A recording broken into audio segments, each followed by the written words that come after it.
Hello, everyone. I just want to apologize for my appearance. I'm actually in bed.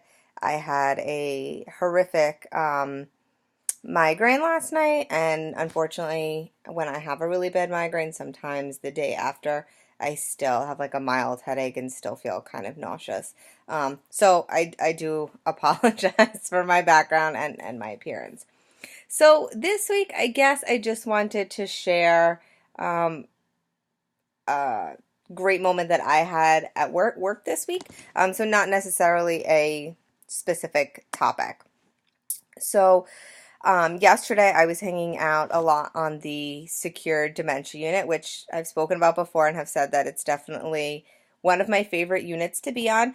I was doing some care planning, some notes, going over files, doing some work. Plus, I think it's also great that number one, I get to see the patients, and number two, I really get to see how staff interact with the patients. And one thing I always love is being able to educate others or learning from others. I think sometimes that we don't really realize how much maybe we could learn from, an aide or a certified nursing assistant or a nurse, or how much they could learn for us.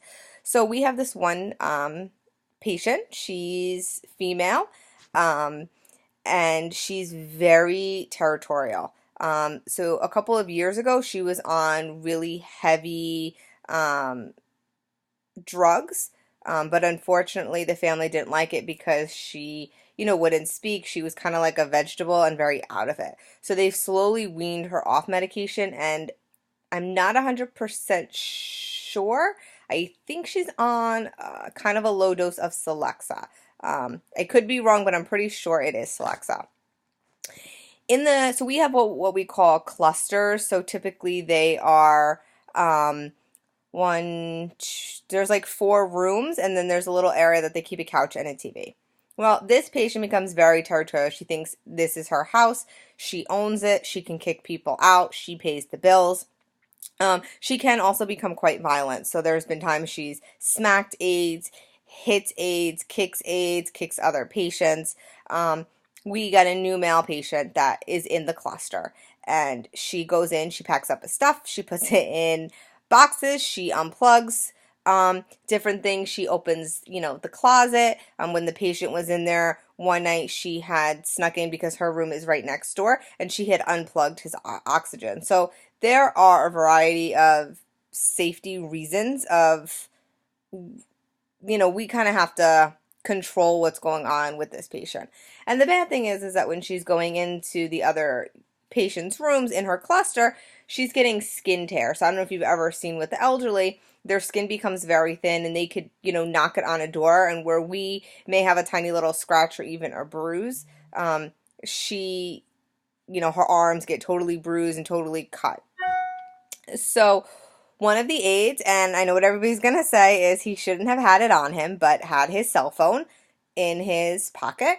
And he was dealing with this patient, and she became, aggressive and, was fighting, and he was trying to hold her to kind of restrain her, but also prevent her from, hitting him anymore. She took his cell phone and she placed it in her pants. And I guess you can kind of just laugh at just that. Number one, you shouldn't have had your cell phone on the floor, and I guess it wouldn't have ended up in the patient's pants. But anyway, I heard about it. They had called for the nurse manager, and I was in the office with her, obviously doing the paperwork that I needed to get done. So they all went running, and I kind of figured, you know what? Let me just go. Maybe I could learn something. I really wasn't thinking that they would want me to intervene. I've been trying to definitely feel more comfortable, but it's, 4 months and I feel like I'm still learning a lot. So I went in, all the nurses, the aides, they were putting gloves on, and I kind of looked at the nurse manager and I said, "What are you guys doing?" And she's like, "Well, we're going to just have to take her down because she's refusing to give the phone." So, I like to be proactive, and I think this is the way that we learn as social workers, just to kind of jump in. I said, "You know what? Let me just try. Just give me a chance. Let me see if I can make it work." And, one of the aides kind of looked at me a little weird, like, okay, this intern thinks she's going to come in and fix it. And I knew we had two options. Either one, I could try, and, oh, sorry, I'm very itchy.